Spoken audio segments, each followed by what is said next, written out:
Buenos días, nos encontramos con la docente María Carolina Mendoza en la institución educativa San Juan Bautista.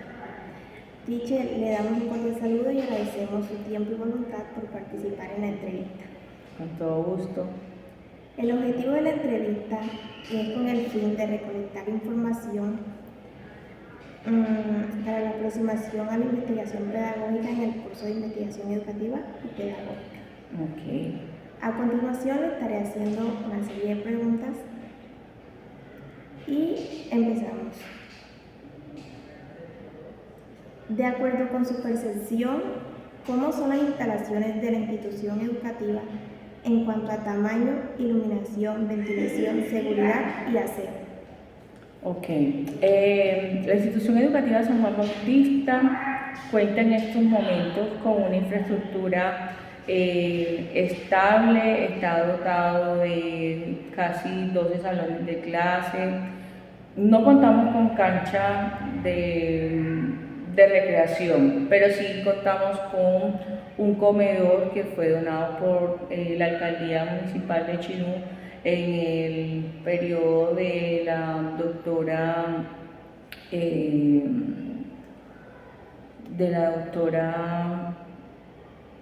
bueno, no me acuerdo, no recuerdo el nombre de la alcaldesa, pero sé que fue en el periodo de elección pasada. Teresa Salamanca. Teresa Salamanca. Bueno, entonces tenemos ese comedor con la capacidad más o menos de 780 personas.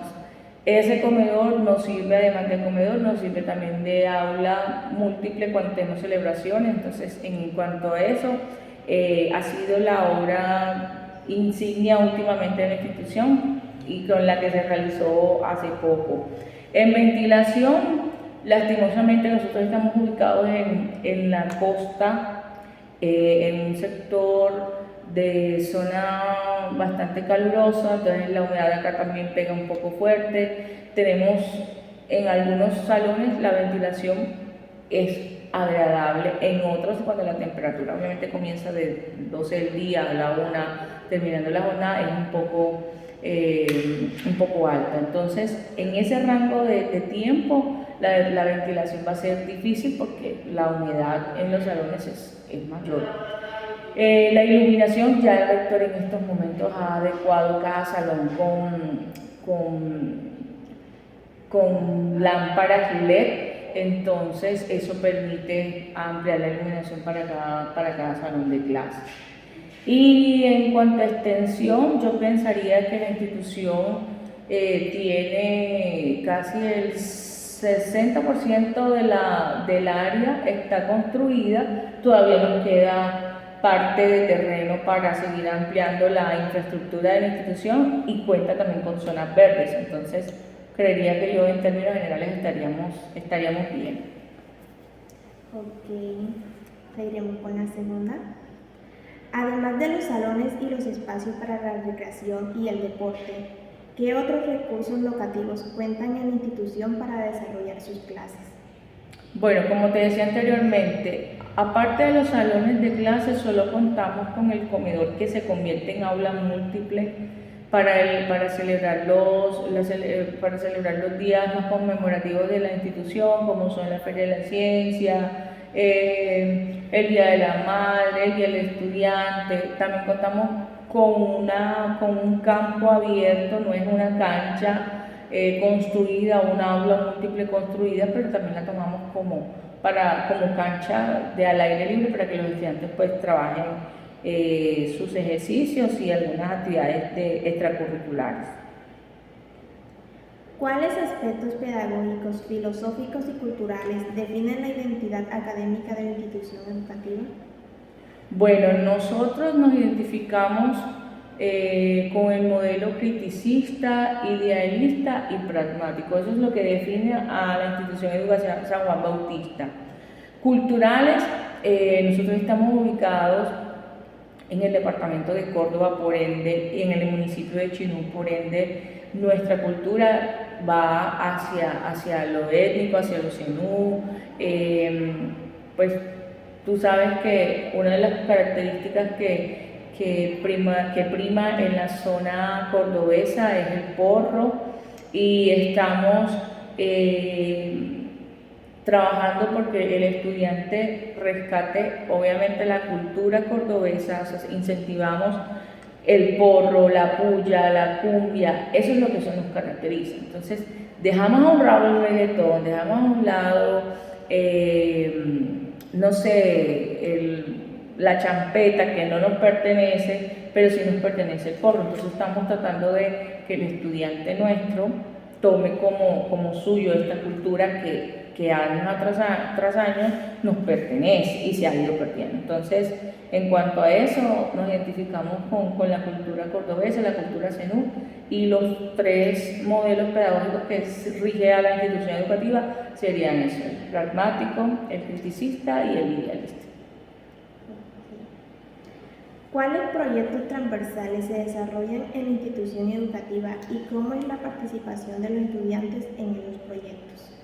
Bueno, con proyectos transversales en estos momentos tenemos dos.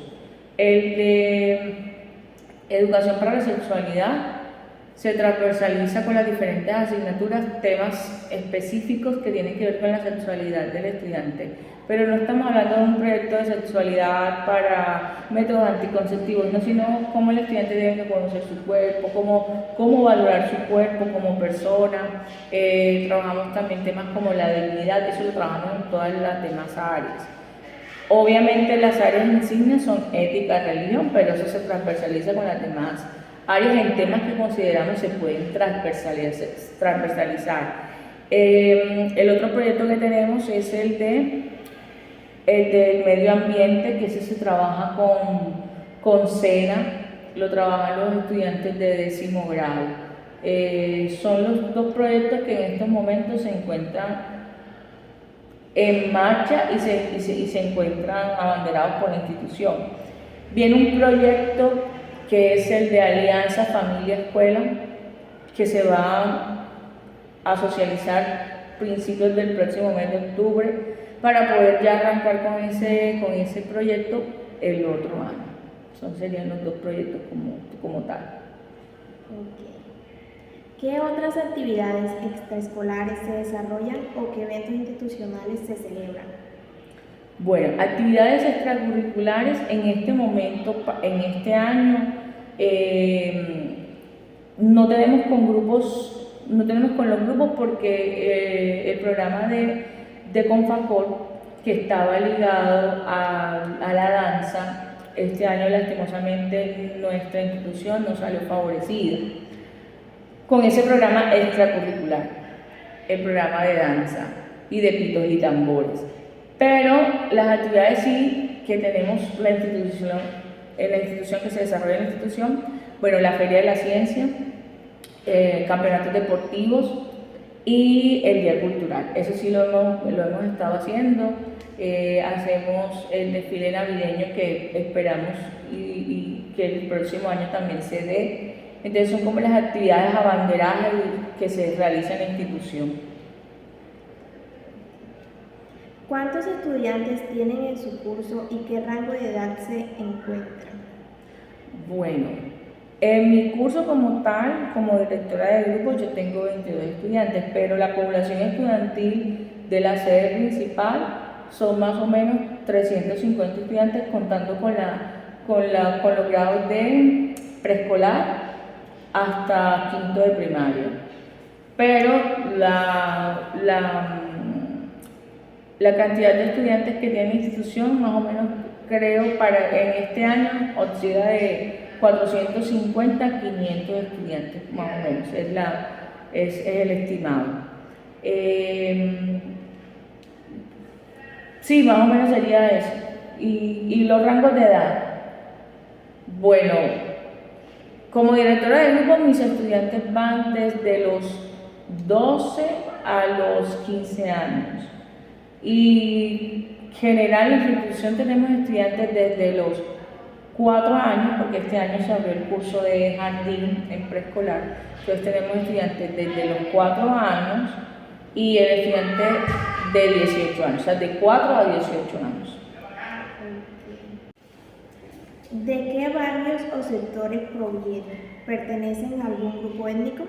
Bueno, los estudiantes de la institución educativa San Juan Bautista provienen de varios sectores o de varias veredas aledañas a Flecha Sevilla, como son El Hoyal, Bleo, Raicero, Aguas Vivas, El Tigre. También hay una vereda que queda muy cerca a Retiro de los Pérez, que es otra de las zonas de influencia, otra sede de nosotros, Retiro de los Pérez. Entonces la otra vereda es la Arenas del Norte, entonces más o menos la zona de influencia de donde provienen los estudiantes. Nuestros estudiantes están censados pues desde el Ministerio Nacional. Ellos están censados como zona raizal cenú, entonces pertenecen a la etnia cenú, la mayoría de los cabildos. ¿Cómo se caracteriza el promedio de las familias? ¿A qué estratos socioeconómicos pertenecen y a qué se dedican sus padres? Bueno, el estrato socioeconómico, tengo entendido que en estos momentos ya la clasificación cambió, entonces ellos están dentro del A1, que sería el mínimo, y algunos están hasta el máximo que tengo entendido, B1.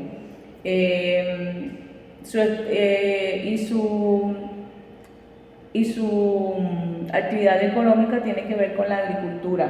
O sea, esta zona es muy agrícola y ganadera, pero podríamos decir que nuestros padres, la mayoría son agricultores, otros trabajan en oficios varios, o sea, jornaleros, otras, las mamás pues obviamente son amas de casa, pero él sí son agricultores. ¿Participa usted en equipos de trabajo docente por áreas académicas o por proyectos interdisciplinares? Claro, uno de nuestros deberes como docente al pertenecer a una institución es que se nos asignan trabajos extracurriculares que no tienen nada que ver con la academia, porque también tenemos que conocer el contexto escolar de nuestra institución. Entonces estamos, por ejemplo, en mi caso yo trabajo en la gestión comunidad,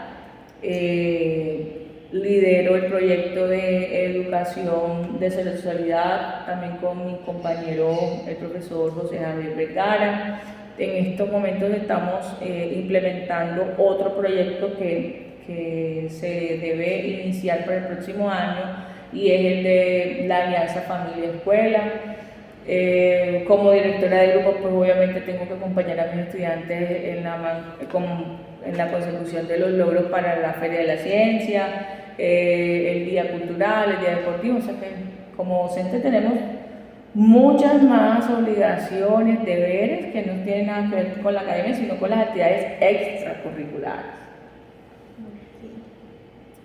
¿De qué manera participan los padres de familia en las actividades académicas de sus hijos?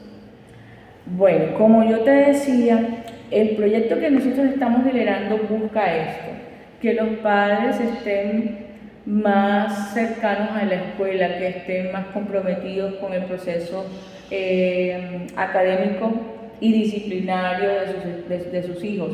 El año pasado tuvimos la oportunidad de participar en un proyecto de la Caja de Compensación de Córdoba con FACOR, y fuimos, gracias a Dios, fuimos partícipe de ese proyecto en donde se trabajó danza, pitos y tambores. Entonces vimos cómo los padres de familia estuvieron comprometidos con los hijos, trayéndolos, llevándolos a los encuentros culturales que se hizo en el municipio de Chinú, y fue muy satisfactorio para nosotros como docentes y como institución ver que el padre de familia estaba motivado y estaba comprometido en ese proceso no académico, pero sí extracurricular de sus hijos. ¿Cómo son las relaciones entre docentes y estudiantes? Bueno, las relaciones entre docentes y estudiantes son unas relaciones respetuosas, está marcado el respeto. Nuestros estudiantes todavía acatan sugerencias y lo hacen de la mejor manera y lo reciben de la mejor manera. Entonces yo podría pensar que el respeto es la base de la relación entre nuestros estudiantes y nosotros. ¿Cómo son las relaciones entre estudiantes? La mayoría de los estudiantes son respetuosos, pero sí manejan un vocabulario un poco soez. A veces sí raya mucho el irrespeto con los sobrenombres, con el coger cosas de manera irresponsable o que toman sin pedir permiso los bienes de los compañeros, y eso a veces suele que el otro compañero no lo acepta y termina como en una pequeña rencilla, y en eso es en lo que estamos trabajando. Y bueno, los apodos, ¿no? Ese ha sido el dolor de cabeza porque se ponen muchos apodos. ¿Cómo se comportan los estudiantes en el desarrollo de la clase? La mayoría de los estudiantes yo pensaría que se comportan dentro de lo normal.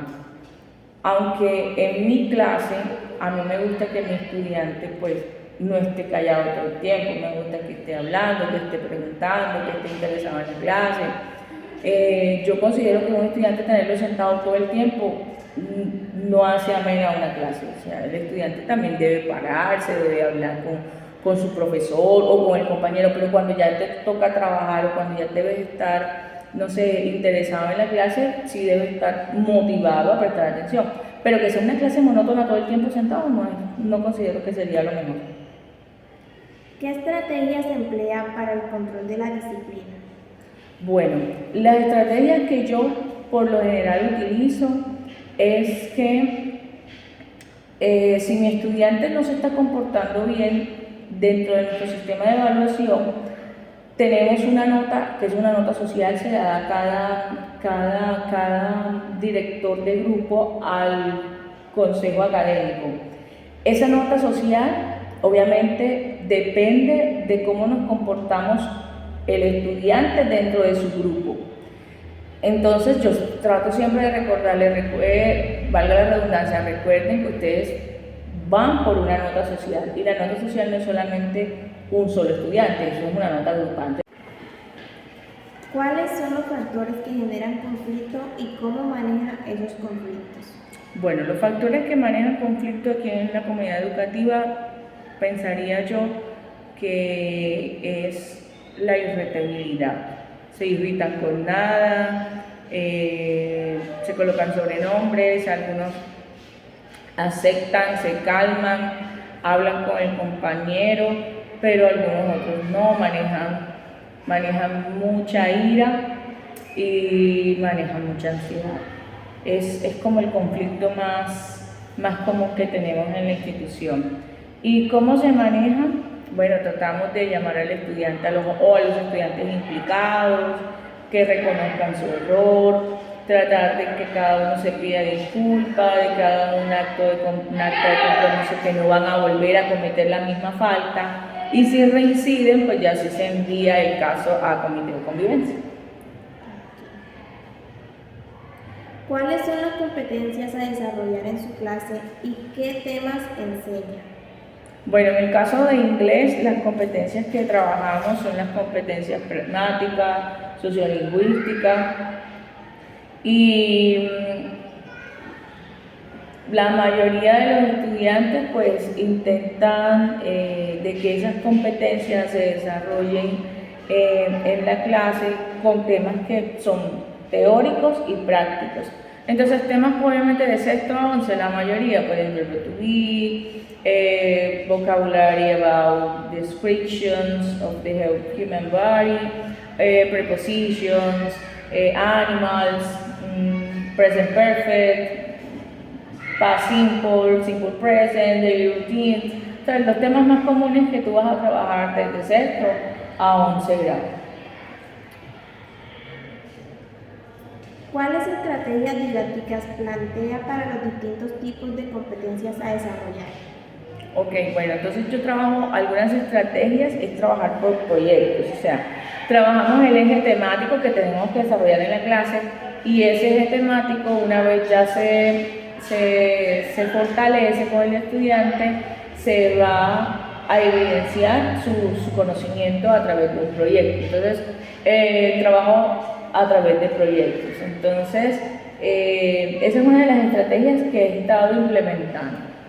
¿Ese proyecto en qué consiste? Consiste en que si tú estás trabajando daily routines, el estudiante debe estar en la capacidad de demostrarme que va a hacer una descripción corta de lo que hace durante su rutina diaria durante la semana. Se baña, se peina, a qué hora se baña, a qué hora se peina, a qué hora desayuna, etcétera, etcétera, etcétera. Entonces trabajamos por proyectos como tal. Esas son las estrategias que utilizo en mi área como tal. ¿Qué tipo de actividades les propone a los estudiantes para promover el aprendizaje? Bueno, algunas actividades, como yo te decía anteriormente, están basadas bajo proyectos, otras actividades colaborativas. Yo siento que ellos se emocionan o se motivan más a trabajar en clase cuando están acompañados por un compañero. No les asigno el compañero a trabajar, les doy la potestad de que ellos elijan con el compañero con el que quieren trabajar. Entonces yo siento que las actividades que son colaborativas, donde el trabajo es colaborativo, ellos se sienten más emocionados y más motivados para trabajar en clase o fuera de clase como tal. ¿Qué tipo de material didáctico utiliza? Bueno, lastimosamente nosotros en la institución como tal, y por ser una institución educativa de carácter oficial de sector rural, es difícil yo exigirle a mis estudiantes un material didáctico o un libro guía. Yo no puedo hacer eso porque realmente los recursos económicos de mis estudiantes no dan. Pero sí utilizamos Canva, utilizamos YouTube, utilizamos TikTok, o sea, utilizo recursos educativos para trabajar más o menos en clase, o cuando no podemos porque obviamente no hay muy buena conexión a internet, lo trabajan desde casa. Entonces utilizamos esos recursos.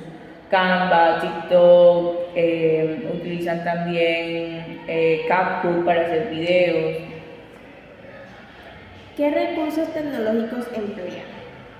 En la clase trato de utilizar algunas veces el televisor, el videobeam, el computador y el celular, pero dosificado. Ellos pueden utilizar el celular cuando les damos la instrucción y el uso adecuado.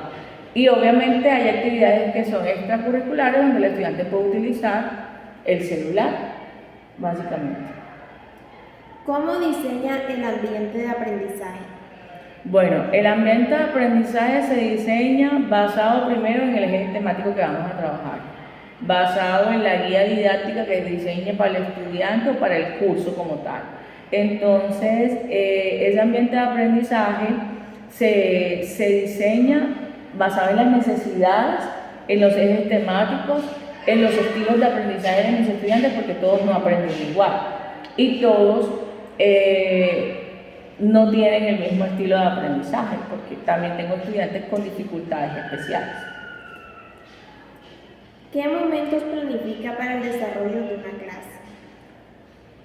Bueno, nosotros en la institución planeamos la clase para 3 momentos: un inicio, un desarrollo y un cierre, teniendo en cuenta cada ítem para cada momento.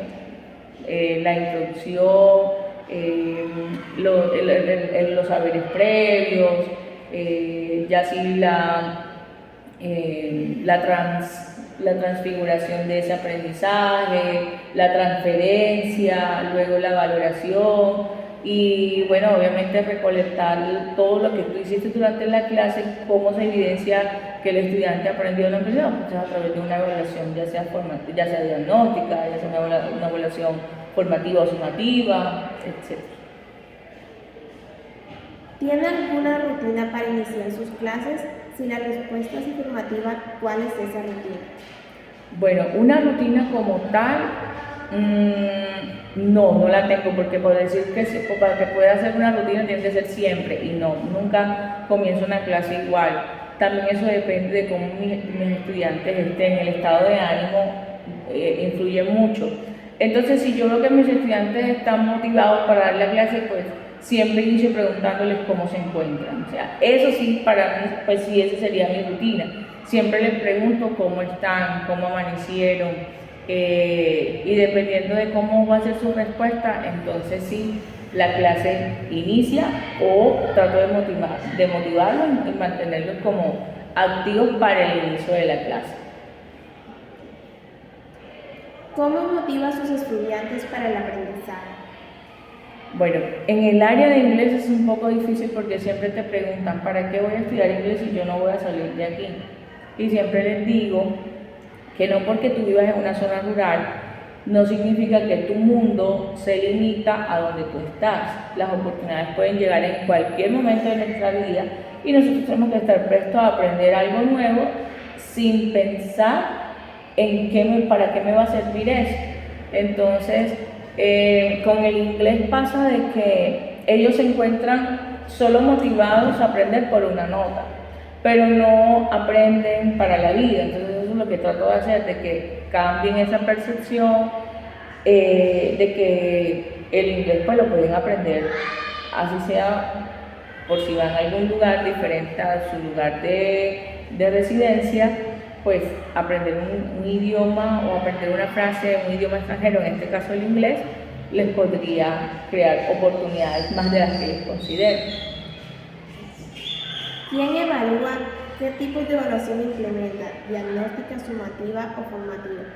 ¿Qué métodos utiliza y en qué momentos evalúa?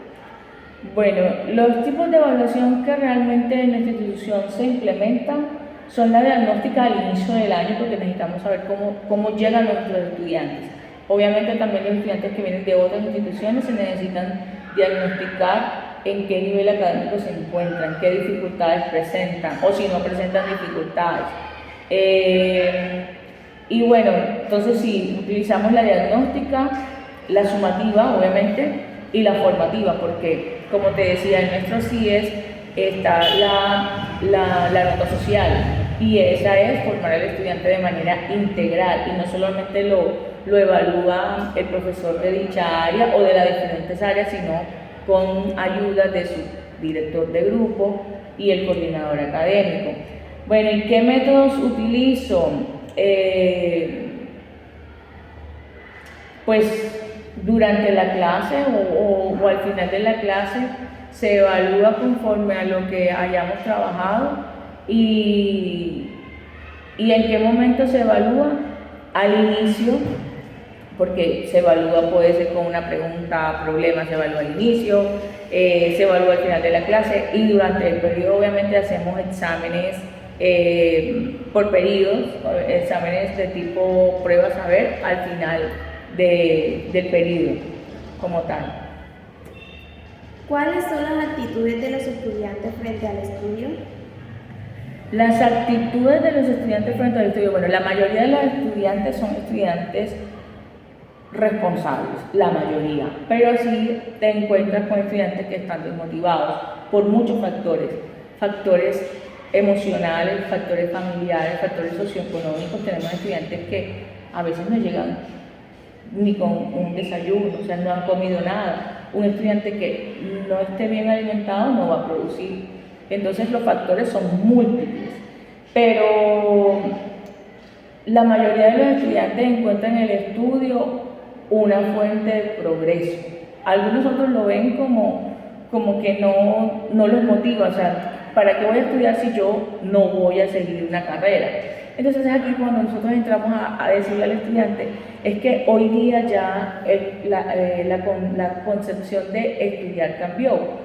Hoy no solamente te eres bachiller para poder terminar con ese cartón o con ese diploma, sino también que ser bachiller te abre puertas. Es más, hasta para poder conseguir una libertad militar tienes que sí o sí ser bachiller. ¿Qué los motiva a aprender? A la mayoría los motiva cambiar y romper brechas tradicionales. Por ejemplo, la mayoría de mis padres de familia solo llegaron hasta quinto de primaria, otros hasta sexto grado, séptimo grado, o sea, la mayoría no termina el bachillerato, el ciclo de básica, secundaria y media no alcanzan. Mis estudiantes presentan ese tipo de motivos. O sea, ellos se motivan a estudiar porque quieren darle un mejor futuro a su familia, porque quieren ser profesionales, porque quieren construirle una casa a su mamá. O sea, ese es el motivo principal de mis estudiantes. Y eso es bonito. ¿Cuáles son los temas de su asignatura en los que el promedio de los estudiantes tiene mejor rendimiento académico? Bueno, la mayoría cuando les hago trabajos relacionados con vocabulario, pero cuando vamos a trabajar temas que tienen que ver teóricos, por decirlo así, ahí sí la mayoría presentan dificultades, pero se les facilita temas que tengan que ver relacionados con vocabulario. Para ellos sí es mucho más fácil aprender con imágenes, por ejemplo, con los niños aprenden imágenes y son fáciles cuando tú les trabajas un tema que tenga que ver con vocabulario, del que sea, pero es más fácil para ellos aprender vocabulario. ¿En cuáles temas su rendimiento es menor? Bueno, como te decía anteriormente, creo yo que todo lo que es teoría, el estudiante cuando se le explica algo con teoría, viene la dificultad. Pero entonces estamos tratando de que esa teoría llevarla a través del juego para que el aprendizaje, entre comillas, pudiera ser un poco más fácil. Creo yo que le he visto un poco algo positivo de que trabajar el juego con la lúdica y la teoría ha dado un poco, bueno, digo yo, ha dado un resultado no lo esperado, pero sí ha habido un cambio satisfactorio con respecto a ello. ¿Por qué cree que se les dificulta esos aprendizajes? Yo pensaría que el no tener un acompañamiento en casa o no tener los recursos didácticos que complementen ese aprendizaje, yo creería que eso es lo que dificulta el proceso. Entonces tratamos de que todo lo que tiene que ver con esos aprendizajes significativos del estudiante sea en clase y no les asigno tantas actividades extras porque sé que en casa no tienen un acompañamiento. Entonces el trabajo mejor lo hacen conmigo desde el salón de clase. ¿Qué hace usted para ayudarles a superar esas dificultades? Bueno, cuando tienen las dificultades, sea un examen, o sea en un tema, o sea en un trabajo, o sea en un taller, siempre trato de darles la retroalimentación, ilustrarles en dónde se equivocaron, por qué se equivocaron y darles la oportunidad de mejora en esa dificultad. Porque pues sé que ellos no son perfectos, entonces tendrían que darles la oportunidad de que ellos puedan resarcir su dificultad y obviamente permitirles en otro momento volver a presentar la actividad o el taller o el examen ya una vez alimentado o retroalimentado las dificultades que presentaron en dicha actividad. ¿Tiene algunos estudiantes con necesidades educativas especiales? Bueno, en estos momentos sí, en la institución tenemos dos estudiantes con dificultades ya diagnosticadas. Uno presenta sordera, sí está diagnosticado, está tipificado, y nuestra segunda estudiante no está diagnosticado, pero visiblemente tiene problemas de déficit de atención y estilos de aprendizaje y obviamente neurológico. Entonces, pero ese no está tipificado, o sea, clínicamente no está tipificado porque por acompañamiento por el padre de familia no se ha hecho el diagnóstico por una entidad de salud, pero eso es visible. Entonces, eso sí se nos dificulta un poquito porque no está diagnosticado, pero sí presenta el diagnóstico, es visible el diagnóstico. ¿Qué actividades particulares realiza con él o con ellos? Bueno, en el caso del estudiante 1 que te hablé, que te describí, en el que sí está diagnosticado, en estos momentos nos acompaña la Secretaría de Educación Departamental. Gracias a Dios contamos con el apoyo de la Secretaría con unos tutores especiales para este niño que maneja problemas de sordera, porque el lenguaje para él es el lenguaje de señas. Nosotros no estamos, no somos profesionales en el lenguaje de señas, apenas nos están capacitando como tal. Entonces, en ese caso, para ser inclusivos, hemos empezado nosotros como docentes a trabajar el lenguaje de señas, solamente estamos en lo inicial.